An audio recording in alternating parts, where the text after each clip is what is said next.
দ্বিতীয় দফায় সুনামগঞ্জের সাল্লার সাতোয়া জলমহলে লুটে বাধা দেয়ায় পুলিশের সাথে গ্রামবাসীর ধাওয়া পাল্টা ধাওয়ার ঘটনা ঘটেছে। সকালে সাল্লার সাতোয়া বিল এলাকায় এই ঘটনা ঘটে। পুলিশ জানায় দ্বিতীয় দফায় সেই বিলে মাছ ধরতে জড়ো হন আশপাশের কয়েক গ্রামের হাজারো মানুষ। খবর পেয়ে ঘটনাস্থলে গিয়ে তাদের বাধা দেয় পুলিশ। এতে ক্ষিপ্ত হয়ে পুলিশকে ধাওয়া দেয় স্থানীয় জনতা।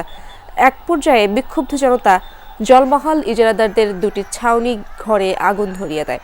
পরে সেনাবাহিনী ও স্থানীয় প্রশাসন ঘটনাস্থলে গিয়ে পরিস্থিতি নিয়ন্ত্রণে আনে। এর আগে মঙ্গলবার প্রথম দফায় কয়েক হাজার মানুষ একসাথে জড়ো হয়ে লুট করে নেয় জলমহলের মাছ।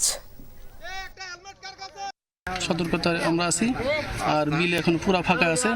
যতক্ষণ পর্যন্ত এটা একেবারে নিরাপত্তা মানে একেবারে নিরবিচ্ছিন্ন না থাকবে ততক্ষণ পর্যন্ত এখানে পুলিশ পাহারা দেবে। থানা পুলিশের সহযোগিতায় গতকাল থেকে আমাদের অভিযান অব্যাহত আছে এবং আজকে সকালবেলা আমরা সাল্লা থানা পুলিশের সহযোগিতায় এখানে এসে মোটামুটি পরিবেশ নিয়ন্ত্রণে নেওয়া হয়।